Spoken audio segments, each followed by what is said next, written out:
How's it going, guys? This is Trey Bell, and this is Arcane Frequencies. Tonight, we're going to be reviewing yet another Current 93 album called All the Pretty Little Horses. It has an alternative name called The Inmost Light Itself. And like I said in previous Current 93 reviews, they have a big discography, a bunch of EPs, miscellaneous works, collaboration works. But this is definitely a particular album because it's actually part of a trilogy.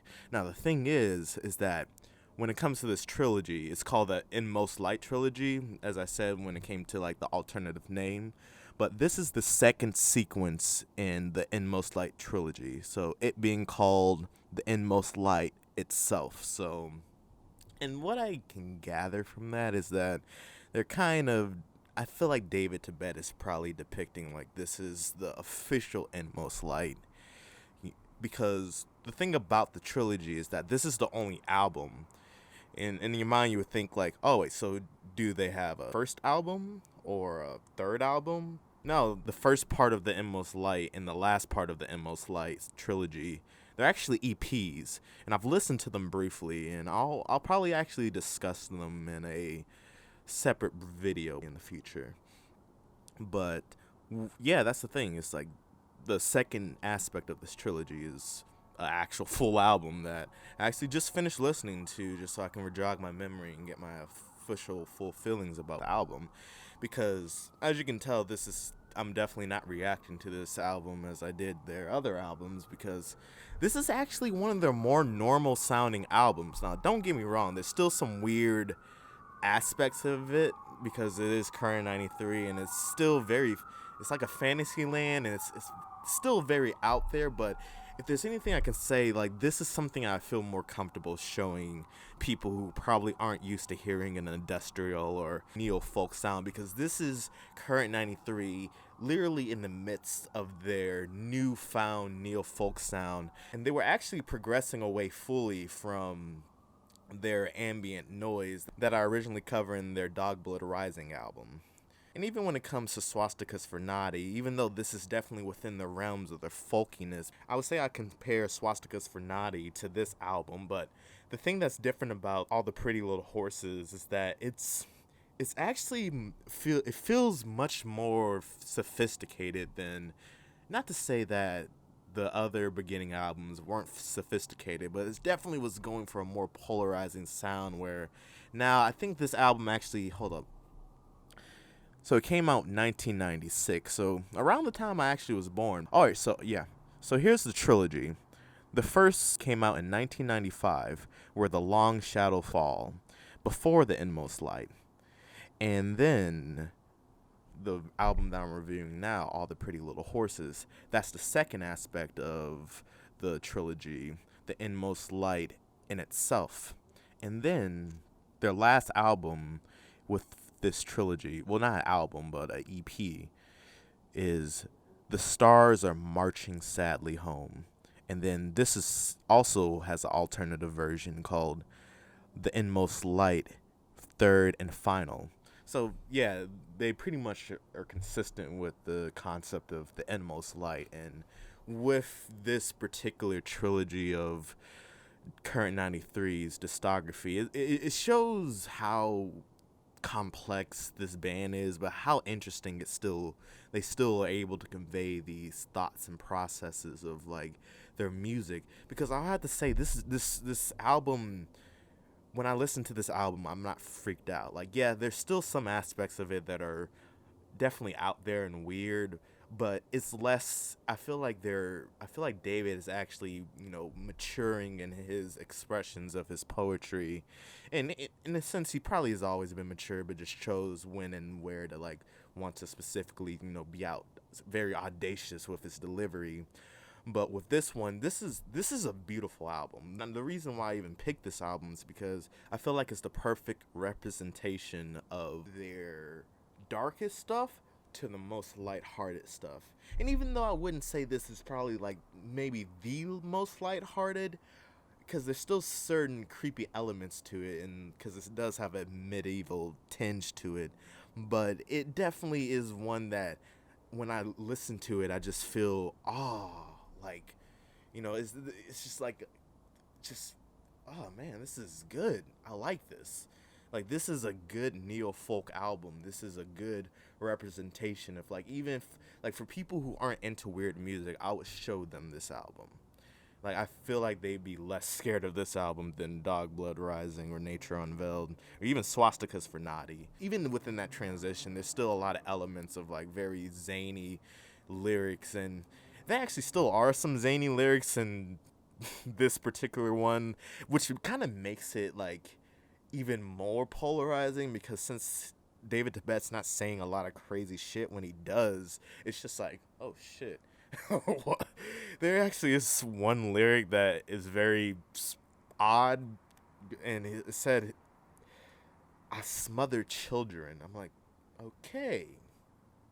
And granted, you already seen my other videos where I'm talking about David Tibet's delivery and him just saying shit like falling back in fields of rape. And honestly, I feel like that's the equivalent to like what we're getting when it comes to like that more visceral like content, but with all the pretty little horses, it's really, really stripped back. Like, you really don't get to these darker aspects until like the end of the album, and even then, like, the album still ends off pretty beautifully, or just more ominous. Like, if anything, this album just has a more ominous vibe, but like in the realms where I feel like it can still be accompanied with like, a traditional scary movie or horror film or suspense film that was, is based off of like, an old time period, maybe like the 1800s or 1700s, or maybe some medieval time. Like, this actually feels very traditional when it comes to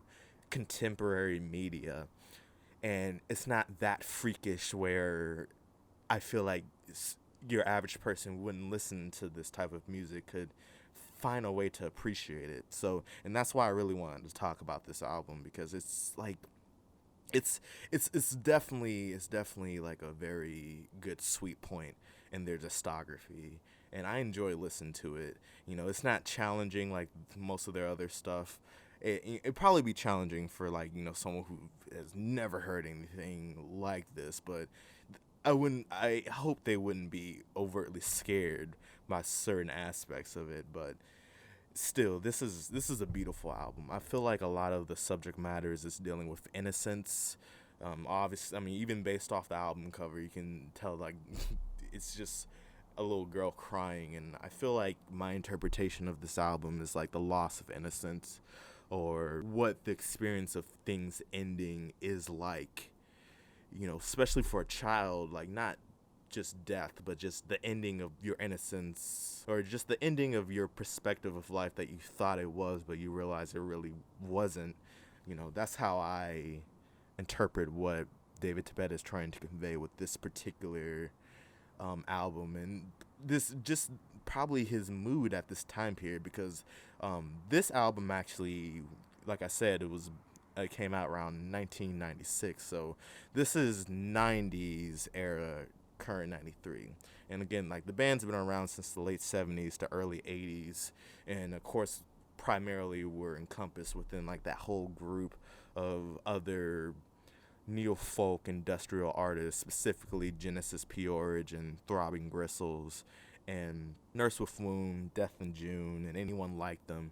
At this point, I feel like this is where David Tibet is definitely, I wouldn't say straying away, but is more, that community is probably not disappeared, but just they've kind of all gone to do their own separate things at this point, and everyone is basically going around with this neo-folk like influence, and David Tibet definitely dives in it pretty intensely and pretty consistently throughout his career. Like, and I will also review his latest album for this 5-part series that I'm going to be doing when it comes to reviewing current 93's music. Since the beginning of this channel is nothing but current 93, once I get to the 5th video, I have a little surprise video that I'm going to put together myself, and then we're going to transition to another band. Yeah, I just want to say that, yeah, this is This was a calming album. I like this album a lot. It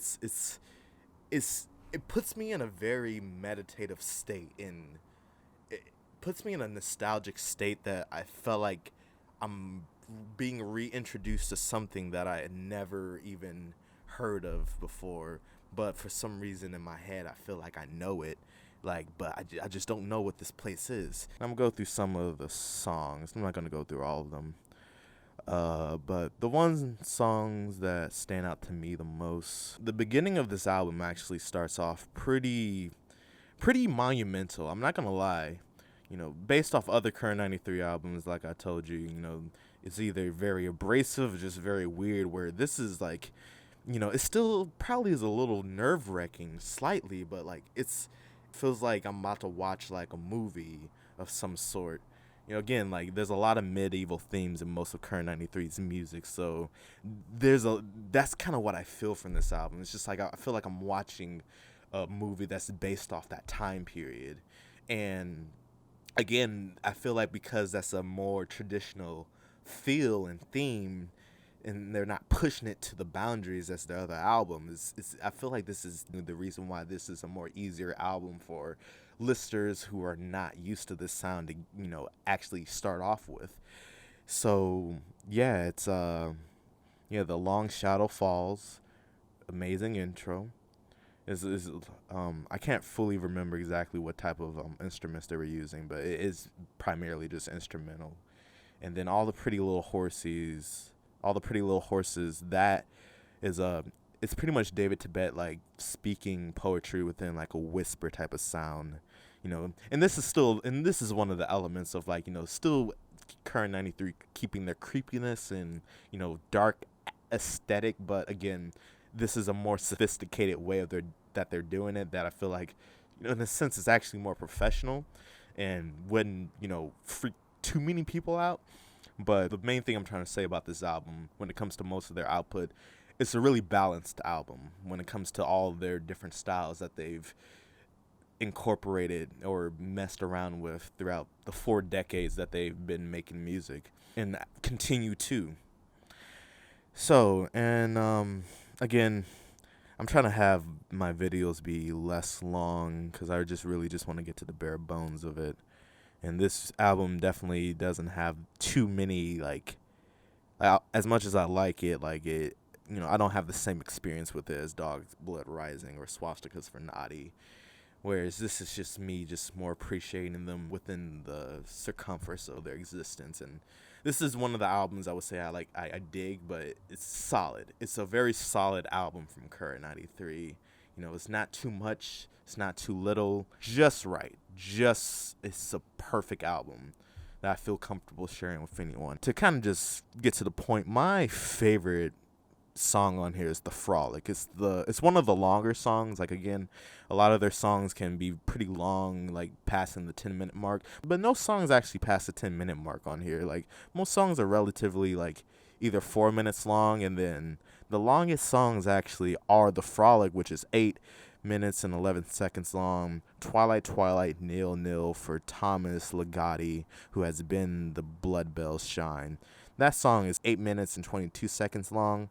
And then The Inmost Light Itself, which is technically the alternative title of the album, and that's 9 and 29 minutes long. So again, you can understand those are probably like the experience of the album. Like with all current 93 records, like, most of their records does feel like an experience. And when you get to those long songs, they emulate, you're supposed to be capsulated in this this journey. It's like repetitive, but still feels insightful, like you're experiencing something new, or just like you're just like in a different zone. You're in a different world or different reality. And that is a consistent theme that is throughout most of their music. But overall, this is, like I said, this is a really well-balanced album. I really recommend you listen to this album first. If you're a person who wants to get into neo-folk music, start with this album. Especially if you want to listen to current 93, start with this album. Because, again, they have so much music, but when it comes to stuff that, is a little bit easier on the ears and just the emotions, because like they be talking about some strange shit sometimes. Like, this is a good album to start off with. Like this is the album I will actually show my mom to, because like in other circumstances I would never show this band to my mom, because she'll just be like, what is this craziness? Like, she'll probably feel like it's the same experience like she had when she watched Us. Yeah, my mom can't handle weird stuff that much, but if anything, this is definitely something I can, if I were to show her, she'd probably be like, okay, yeah, it was a little weird here, there, but like overall, like, like, yeah, that was all right. Yeah. And so, yeah, The Inmost Light, all the pretty little horses. And one thing about this album that I also love, like, I didn't talk about the Frolic. The Frolic is my favorite song on here. It's just that melody, the da na na na na na na na na na na na la na na na na na na na na na na na lum dun dun dun dun dun dun dun dun dun dun dun dun dun dun. Like, oh my goodness, like, it just so catchy. And then David Tibet's words and poetry, I'm gonna read a little bit of them for you. I take your hand. We walk towards where the roses once grew. I lie back in the grass and dream of how it once was. The rubbish-strewn street, ripening rising smells of gutters and rain. The children abandoned. Mother recalls child and pull. What is that lies? Dead child, dead. I have such nightmares, and you are all in them. It's worse than you or I can ever know. On the edge of the clouds we crouch. We smile and spit. The pool of saliva coruscates below our feet. It shifts. Children with knives begin to rise from it. They laugh and blow kisses at the moon. We think it's the rain. I see a bird move onto the table in my garden. Its beak scoops up the seeds. The green of the grass and the blue of the sky are immense and terrifying. Everything seems so close, so very, very close. Should a storm come? Should a storm break and halo all around us, as some savage and blind god jerking his hands out to us? The birds drop all around us. I walk into the altar room. All the Buddhas are smashed there. Avalokitesvara's 100 faces lie shattered. I have done this. I have walked to the makeshift red brick altar 100 years ago. There is a small brass image there. I have built this. The red and black ants mill around unknown journeys. I take my lighter and torch them. I take my lighter and torch them. I weep. I weep. The ants scatter or writhe. I take my lighter and torch them. I have done this. I am surrounded by butterflies.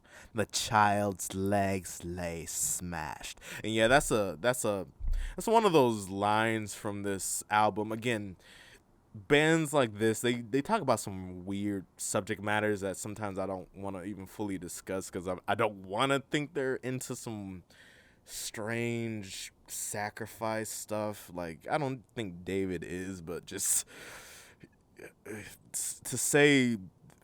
to talk about a child's legs being smashed, that's pretty graphic.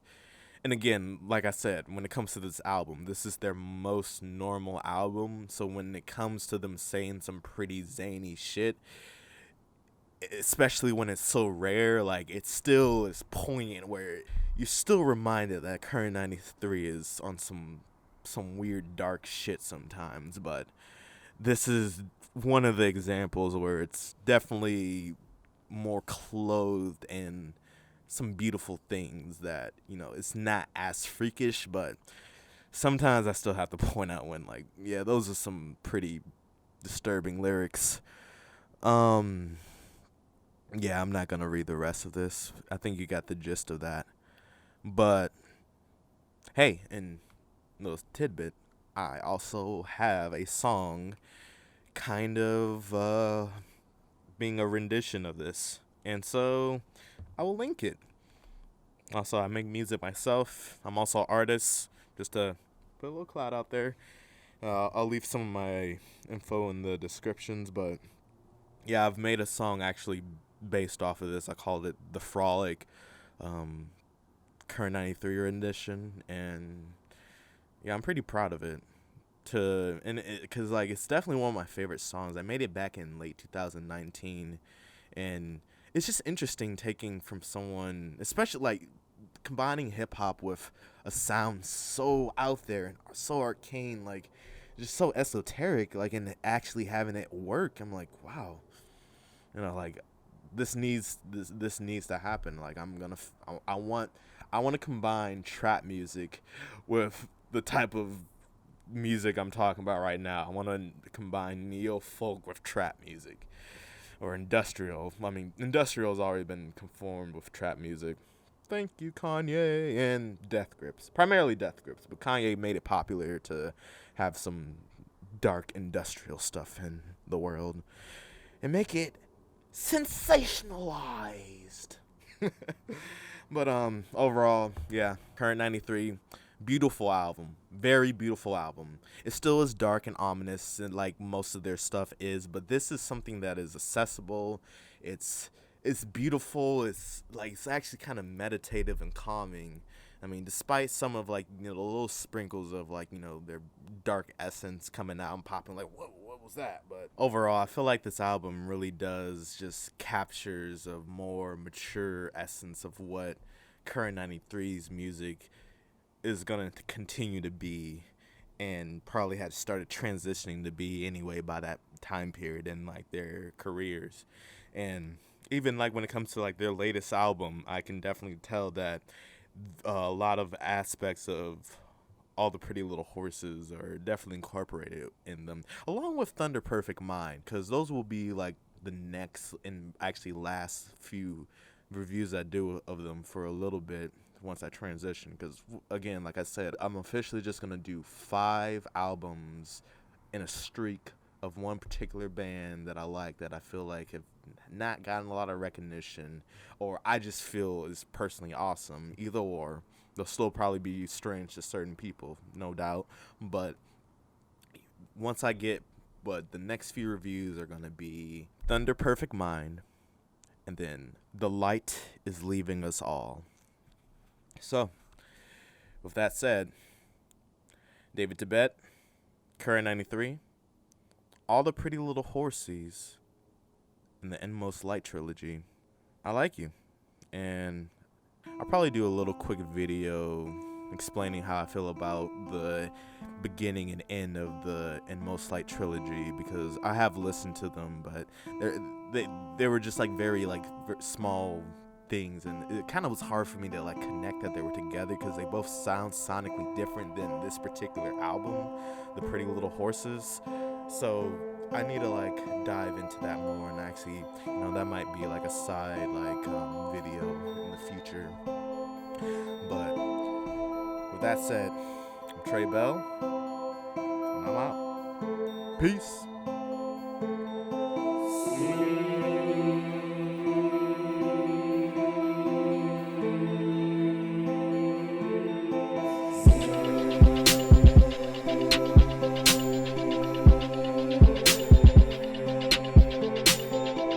There's the odor of essence, and I double in pain as I flake through the past, arrayed on my mind.